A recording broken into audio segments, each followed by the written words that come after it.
FSN Radio. It's all about what's next. Go to financialsurvivalnetwork.com and sign up for your free weekly newsletter. You'll also get 3 free reports. The Financial Survival Network. It's all about what's next.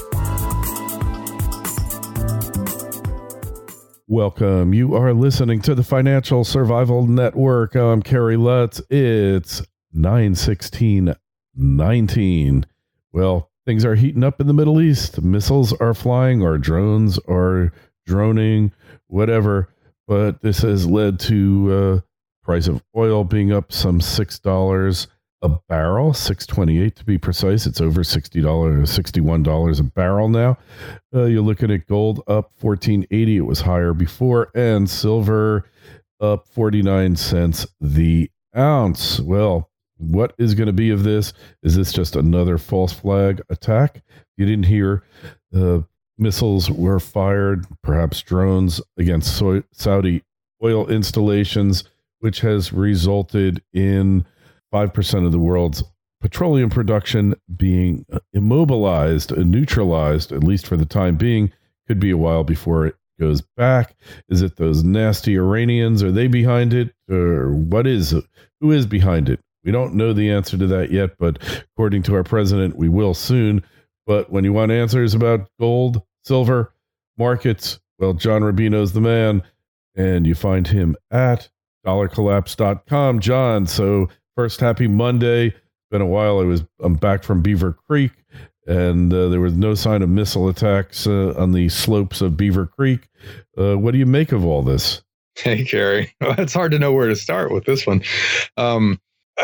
It's an example of how crazy our world is now, that after somebody took out a big chunk of Saudi Arabia's oil capacity, the search began for false flag narratives. In other words, who did this and then lied about it? And Zero Hedge came out with, well, the Saudis did it because it happened right before the IPO date for their Aramco oil company.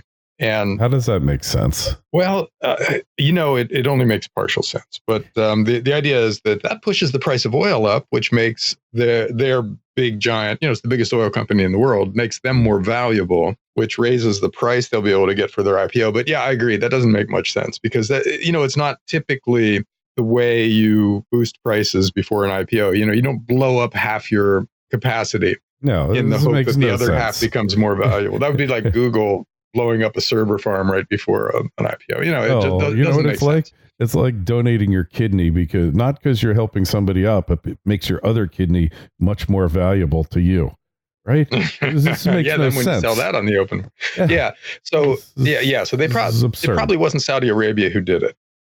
But another big choice is the U.S., of course, because we love our false flag attacks that allow us to start wars. And the minute this happened, the U.S. came out and said, well, obviously Iran did it.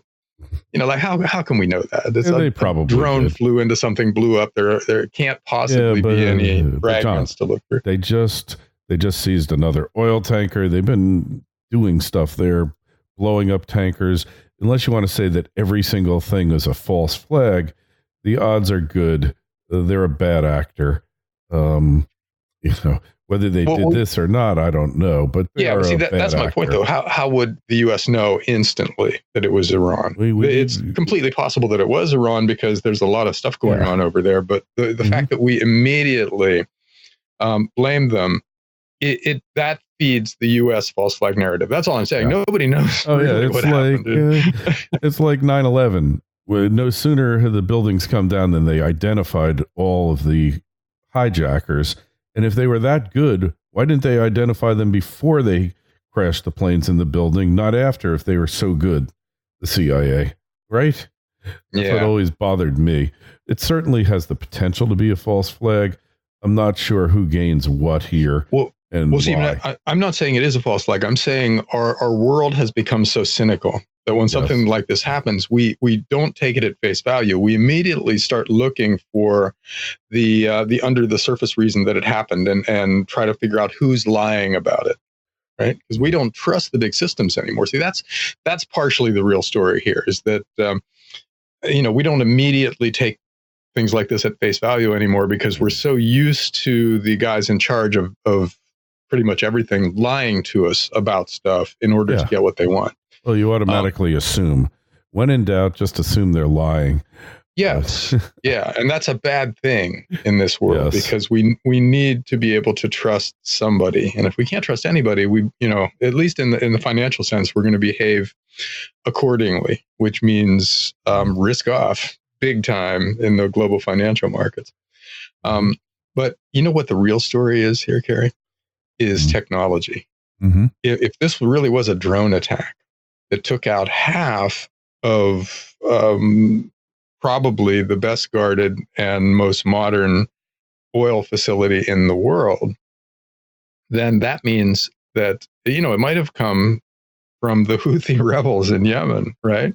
Maybe it was Iranian technology, or maybe the Houthi rebels got a hold of some drones some other way. They're thinking not, though. But they're thinking not from the direction of the attack. But anything is possible. Yeah, well, the original news stories said it was Houthi rebel attack. But then again, we don't know any of this. But the fact that it was drones, if indeed it turns out to be drones, that means anything is possible now. Because if you can use cheap, relatively off the shelf drone technology to take out big facilities like this, what can't you take out? If somebody wants to assassinate the head of Exxon or General Motors now, they can just fly a drone through the office building window on the floor that the executive is with a couple of pounds of C4 or, whatever equivalent explosive you put on drones.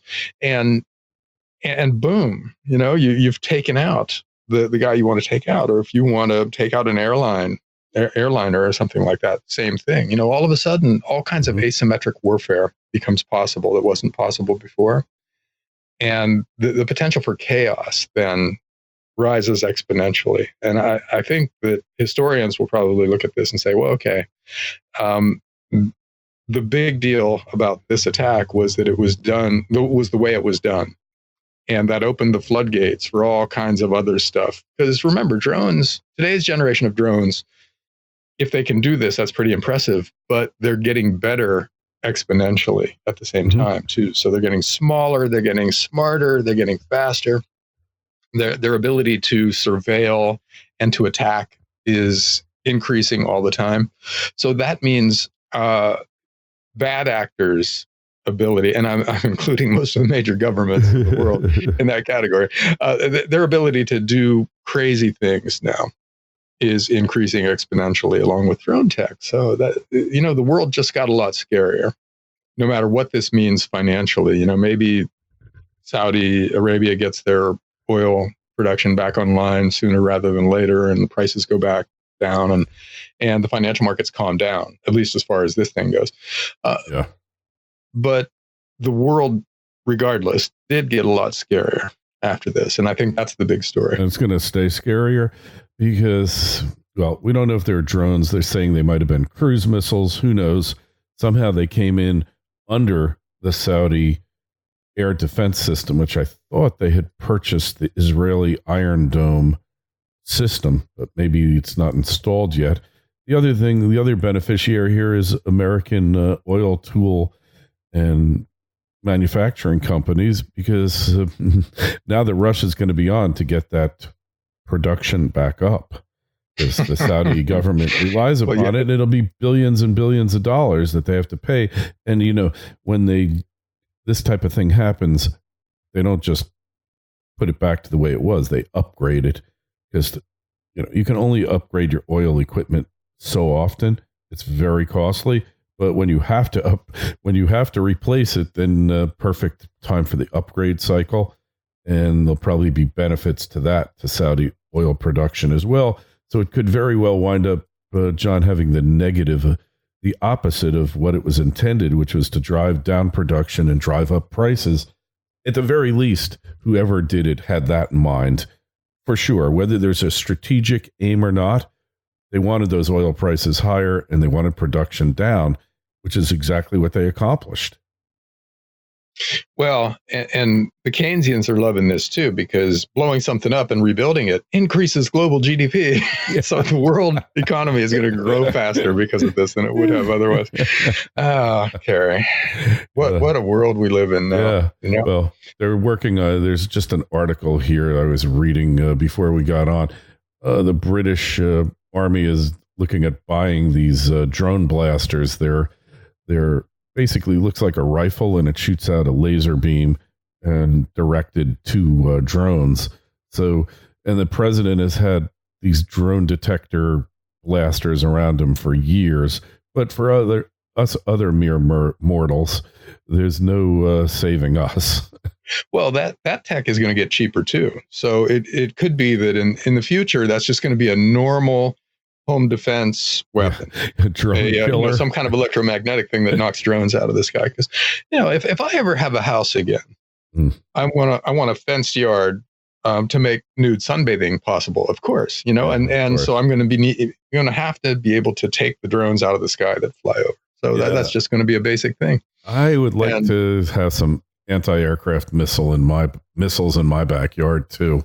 Everybody should have really handy. Yeah. You never know. You just never know. Yeah. Or a trained eagle or something like that. There's a lot of different anti-drone technology out there that people are working on.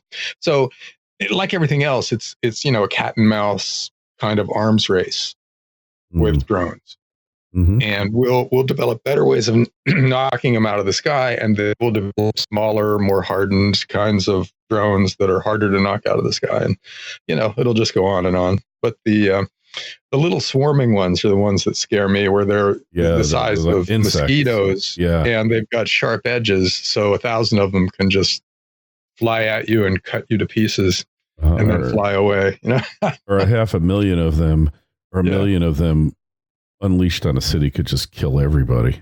Yes, yeah, it would be a kind of terrorism that is inconceivable now, but is completely technologically feasible at some point in the not too distant futures. Yeah, so stuff like that.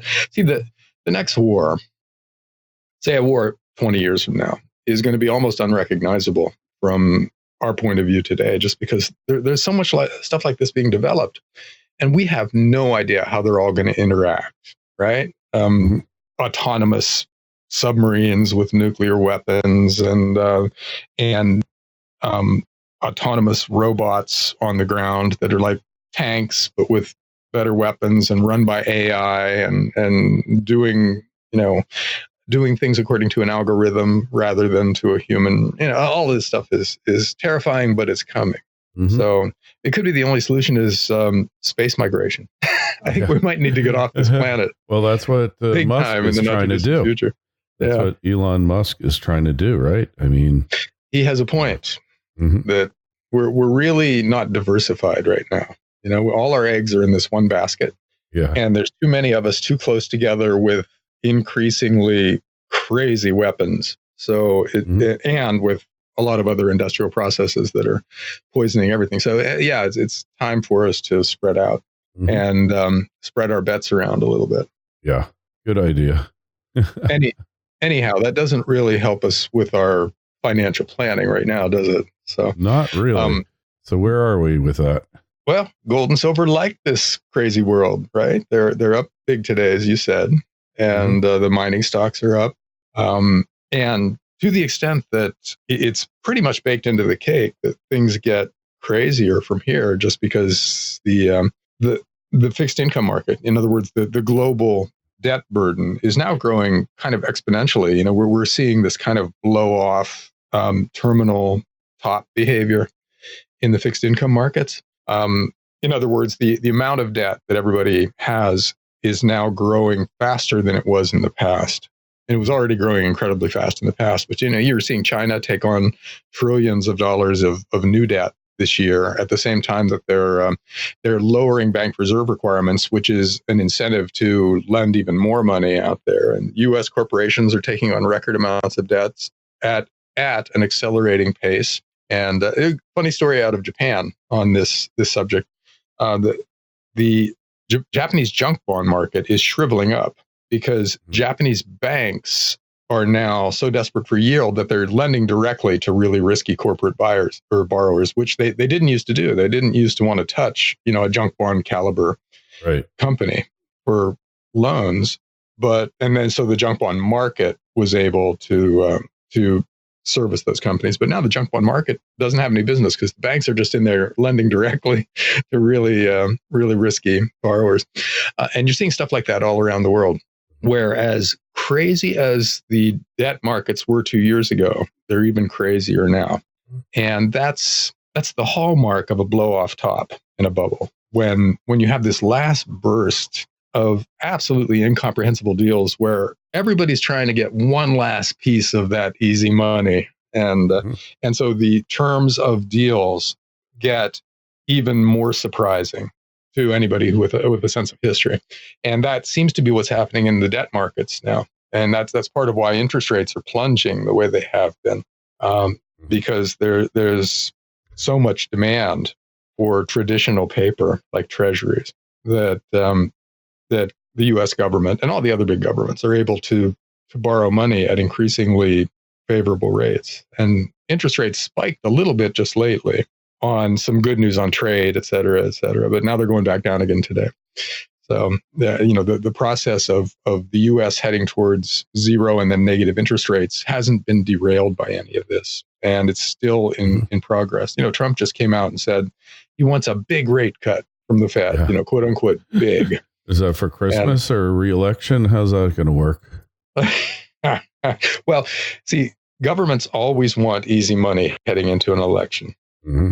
So it's no surprise that Trump wants easy money right now, because that's just what you want as you stand in front of people and extol the great economy that you've created, right? You want interest rates to be down and everybody to be borrowing money and spending it. And then you worry about the consequences of that after you get elected. Then you can have your recession when you have 4 more years before you have to defend your record again. So that's no surprise. But Trump is doing it in public, whereas previous presidents did it in private. But the Fed is under a lot of pressure to cut rates. And they probably will, even with some halfway decent economic news out. Every once in a while, you get a pretty good economic report. The general trend is somewhat weakening around the world, but not falling off the table or anything. And the U.S. is putting up some pretty decent numbers. So in that kind of a situation, the Fed wouldn't normally be cutting aggressively like Trump wants them to, but they might be forced to. Just because the trend is still lower for interest rates around the world. And, remember, the dollar is getting stronger lately.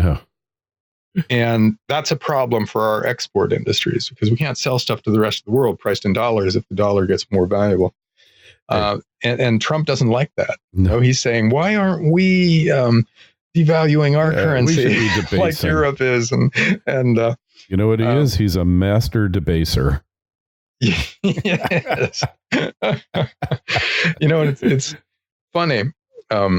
Trump in foreign policy, I'm not really too worried about him attacking Iran, because he doesn't have that impulse. He doesn't really, his first choice of action isn't to bomb the hell out of somebody. And he fired John Bolton as his national security advisor. That was a good totally sign. Wanted to bomb everybody in the world. He is a absolute McCain. Crazy chicken hawk. Yeah. He was like McCain. Yeah.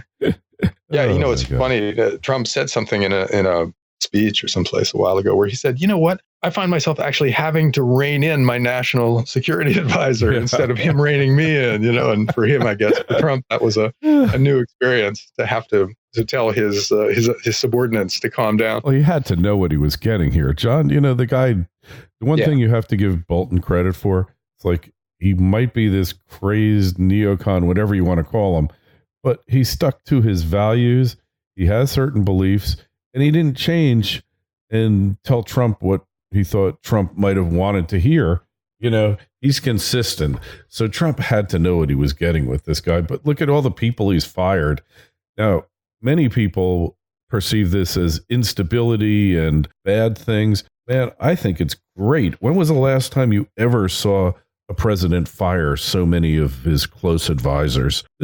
I think it's great. FSN Radio. It's all about what's next. Silver One Resources is an exploration and development company backed by strategic investors Eric Sprott and SSR Mining. The company is focused on its Candelaria mine project in Nevada, where there is already a historic resource estimated at 127 million ounces of silver. The Candelaria mine historically was the highest grade silver producer in Nevada, generating over 68 million ounces of silver at an amazing average production rate of over 1,250 grams per ton. The project has tremendous expansion potential as past drilling has outlined deeper, high-grade silver targets for future drill programs. Silver One is highly leveraged to the price of silver and is cashed up and poised to increase shareholder value. Silver One trades in New York under the ticker SLVRF and in Toronto under the ticker SVE. To learn more, go to silverone.com. That's silverone.com. The Financial Survival Network. It's all about what's next. Well, the result of it, which is that we're not actively bombing a whole bunch of people that we weren't bombing when Trump took office, is good. So if that's what it takes to keep us out of more foreign wars, the endless wars that we started a long time ago and are still going on, so be it. Fire them all, bring in a new bunch of guys, as long as that keeps you busy enough so that you're not out there bombing other countries. Cool. I guess that's the key. However it works out. That's the key, right? Yeah, that is the key. But anyhow, all of the stuff we're talking about is great for gold and silver. If the world is getting crazier and crazier and we're debasing our currencies and taking on more debt at an accelerating rate, then you really want to be in real assets and not financial almost have assets. to be. Yeah, you gotta be. I mean, although the stock market has really hung in there, you gotta say, considering everything we've gone through here, the stock market's been hanging in pretty well. Yeah. And part of the reason, there are several reasons for that. One is that stocks now yield in the S&P 500 yields more than a lot of treasury paper, right? So if you need to generate income, then the S&P 500 is a better bet than treasury bonds. Meanwhile, treasury bonds are generating big capital gains because when interest rates go down, treasury bond prices go up. So you've got a lot of fixed income managers now who are, and everybody who are buying treasury bonds, not with the expectation of generating income, but with the expectation of generating, another 28% capital gain this year over last year. And that's turning the financial markets on their head. So if stocks are safe haven assets, then that gives you another reason to buy them. Even if they're priced for perfection and they're at levels where there used to be price crashes, you're not buying them for their price appreciation anymore. You're buying them because they yield 3%. And that's a great yield. And at the same time this is happening, the world is getting scarier and scarier, which means U.S. assets become more and more attractive for people in China and Europe and Latin America and pretty much everywhere else. So you're seeing capital inflows into the U.S., into the U.S. dollar, into the U.S. Treasury market, and to U.S. blue chip stocks. And that's kind of Martin Armstrong's thesis. Yeah, it's proving true. I never thought it would. It's proving to be true because even at these valuation levels, there's still a lot of demand for blue chip stocks because where else are you going to go? I would say gold and silver, but those markets are so tiny that, 1% of global investable capital flowing into gold and silver would send them into turmoil. They would just rocket. And therefore, precious metals can't accommodate the kind of money that we're talking about here. The kind of money that moves the S&P 500 would just shut down the precious metals market because you just wouldn't be able to get physical anymore if that much money poured in. Yeah. So that makes sense. I get all that, but still, it's just disturbing to see financial assets trading at these levels because eventually it's going to blow up. This is fundamentally wrong in every way except for the fact that there's nowhere else to go. You shouldn't be owning stocks and bonds in the U.S., but if you have nowhere else to go, maybe that's what you got to do. I mean, if you're a pension fund manager and you've got a mandate to put 40% of your incoming capital into equities, then okay, you got to buy the S&P 500 at today's prices. Yeah, what else can you do? You have no choice. Yeah. But see, the Taj Mahal of Baltimore, right? I mean, that's what it is. But see, financial markets in which there's nowhere else to go or eventually blow up. That's not a long-term investment thesis. Well, I can't put it anywhere else, so I'll put it here, even though this isn't really valued correctly. That blows up on you eventually. So the question is, when does this blow up?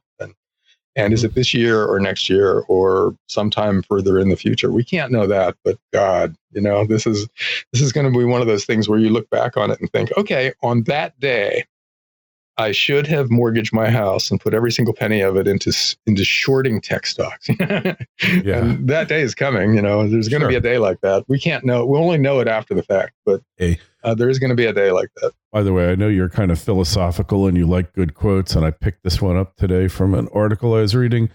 Doubt is the foundation of clear thinking.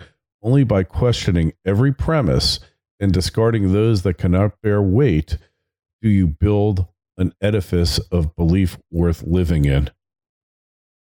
Good quote. That's good. I love that one. And that's what we should be doing now as we look out into the world. We should be seeking out people who disagree with us and seeing what they have to say, because right now we're kind of siloed in the US, where liberals watch the liberal media and get their beliefs reinforced. Conservatives watch Fox News and other similar kinds of conservative media, and their ideas are reinforced. And so we aren't challenging ourselves. We aren't allowing ourselves to be challenged. And so we got a lot of really wrong ideas out there because of that, because nobody's saying, well, okay, this is good, but there's a fatal flaw and you need to look at this fatal flaw.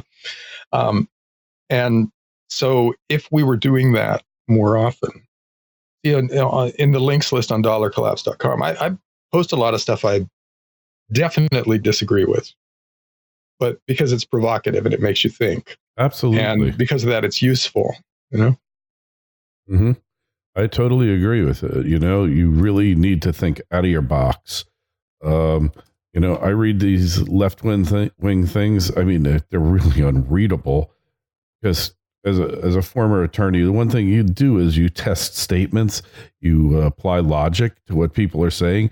There is no logic on the left anymore, John. It's not like, yes, big corporations are evil, but big government is an outgrowth of big corporations are an outgrowth of big government. Big government is at least as evil, if not more evil, than the big corporations it's partnered up with. So you can't have one without the other, right? These big corporations would be little tiny nothings without government subsidies, incentives, support, the picking of winners and losers. So, and I'm not saying that all the rights rhetoric is fully logical and provable. Hardly.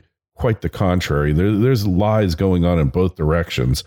But these presidential candidates here, John, and I wanted to bring this up before we go our separate ways here, they are the definition of insanity, these people. They have not a clue. And they want, they're looking at real fascistic authoritarian solutions to the problem of gun violence that won't work anyway, because then a monopoly of force given to the government, we know how that works out, right? Yeah, it does seem like both sides in most arguments now have half the story right and half of it wrong. And in a normal democracy, you work out a deal where you take the best ideas from one side and the best ideas from the other side, and that is what is politically possible. And so you cut a deal. And, you get something that nobody's really happy with, but that kind of sort of works. That's the best you can hope for in a democratic system, kind of sort of working, And in our world now, we're so polarized that each group with half the truth refuses to even consider the possibility that the other group has a few things going for them, a few good ideas. And so we're not getting any kind of deal done on any subject out there to speak of. And so we're ending up with gridlock, which, gridlock used to sound like a good thing, because then the government couldn't cause any trouble if it wasn't actually doing anything. But now we've got all these embedded spending programs that just operate on autopilot and grow 5 or 6 or 7 or 8% a year. So we're heading on autopilot off a financial cliff. Mm-hmm. And so in that case, gridlock is that's just like, tying down your gas pedal on a car. It's suicidal. It's really suicidal. Like, yeah. Somebody's got to make a decision. I don't care if it's the right one or the wrong one, but they got to make a decision. That's all I want. And that's why Trump was elected, believe it or not, because love him, hate him. I'm sure many of you out there do hate him. I mean, he's less than perfect for sure, but the guy is a leader. Nobody can deny that he's a leader, John. Yeah. Yeah. He, especially in the sense that he knows how to dominate the news cycle and bring everybody to his turf in every debate. Yeah. I posted, I run a thing called the top 10 videos of the week on dollar collapse. And I found a interview of Matt Taibbi, who's the Rolling Stone investigative reporter who breaks a lot of really good stories. Yeah. Yes. Talking about Trump. And, it started out with he and the interviewer just, hating Trump, right? They don't like Trump at all. Yeah. But they spent the rest of the interview lamenting how good Trump is at dominating states and how the Democrats are just terrible and they let themselves be suckered in every single time. And Trump is just, and so it ended up being kind of laudatory, grudging almost. respect. Yeah. Backhanded compliment. And they did a really good analysis of how Trump does it. It's the best analysis I've seen. It's like so easy. It's so easy for him. He's so natural at it. And that's what gets them more than anything. Every time he lays a trap for them, they go for it. They immediately snap it up. Yeah, exactly. And here's what these guys were saying, how it works is Trump will say some just out of left field, crazy mean thing about another candidate. Yeah. And then that other candidate will just, try to ignore it and finally won't be able to resist engaging. Uh-huh. And so then they both sink to a really low level where they're calling each other names and everything. And for the other candidate, that's a problem because now everybody's seeing both of them as dirty campaigners, blah, blah, blah. But for Trump, that doesn't hurt his popularity. Everybody knows that about him and they accept it. But by the other guy sinking to that level, he loses more popularity. It loses more respect among the electorate than Trump does. So it's a win for Trump, even though both of them are behaving basically the same way in ways that we don't like. But he loses fewer votes than the other guy. Yeah. And it works for him every time. Yeah. Well, because look, when he does it, it's authentic. When they come back, like when Marco Rubio was commenting on the size of his hands, it was totally fake. So Trump can be an authentic, nasty person, but the other people, they could be nasty, but they're stooping to his level and they just can't pull it off. Yeah. And, like when, what's his name? Who was it? Which one female candidate dropped out? I can't even remember. There's been so many of them. And then Trump trolled them with a tweet saying, "Hey, I'm really happy she dropped out because she was the one I was scared of." Yeah. It was brilliant. Or the Elizabeth Warren thing where he kept calling her Pocahontas, Pocahontas, Pocahontas until she finally went out and got that DNA test, which was a catastrophe for her. He goaded her into doing something that cost her big time. And Matt Taibbi in this interview was saying that Bernie Sanders is basically the only Democrat that has figured out how to oppose Trump. And he just ignores Trump most of the time and then goes straight to Trump's voters. Mm-hmm. And tells them about all the free stuff they're going to get if they vote for him. And that's how you deal with Trump. You don't get personal. You don't stand up and pick a straight up fight with him. You go to the people that like him and say, you know what, I can do better for you. And so Bernie Sanders kind of has that down, which makes him, in these guys' terms, in Matt Taibbi's terms, the more formidable candidate versus somebody like Biden or Elizabeth Warren. Well, Biden, I don't believe Biden's a real candidate. But my take on him is he's not really running. He's running because the moderates know that if they go so far to the left, they have no chance to lose all 57 states. They don't have a prayer. So they don't have anybody there because they can't run Hillary again. But they're putting Biden up there to suck the oxygen out of the left candidates. And at some point, when Biden has the nomination wrapped up, he's going to step aside and they'll have to appoint somebody else, and then they can pick the person they want. Because the person they want right now cannot win the primaries. I don't know that Biden can. The guy is like falling apart before our very eyes. He's a bumbling mass of neurons that just can't seem to fire in sequence. Yeah, I was going to say that there's now speculation that he's kind of losing his mind, and that's not the kind of thing that you can win elections with. Well, you can win. He has to be extremely articulate from now on, because any little misstatement, any little stumble is now seen in context of, oh, maybe he's senile. Yeah, when Hillary got really sick in the last election, where she seemed to be failing physically. Oh, she was. No question. But then once that starts, any normal thing that you do where you trip, people trip, or they reach for something and miss it, or something like that, that it was interpreted in terms of her failing health. And that's a disaster. And so Biden has that problem now. Yeah, and he can do no right. But I think just because you're senile, just because you're losing your mind and you have dementia, that might make you more qualified for the left. This will be a pretty interesting choice for voters now. Do we vote for Trump, who is in a lot of ways overtly crazy, or do we go for the guy who's going crazy slowly right in front of us? It's melting down before our very eyes. Yeah. Can't even take an insult from Kamala Harris, a lying insult that if he had been on his game, he would have torn her to shreds for that, because it was a lie. The guy's got a lot of issues, but he's not a racist. Busing was always a bad idea. Everyone hated busing, from the people who got bussed to the people who got bussed to.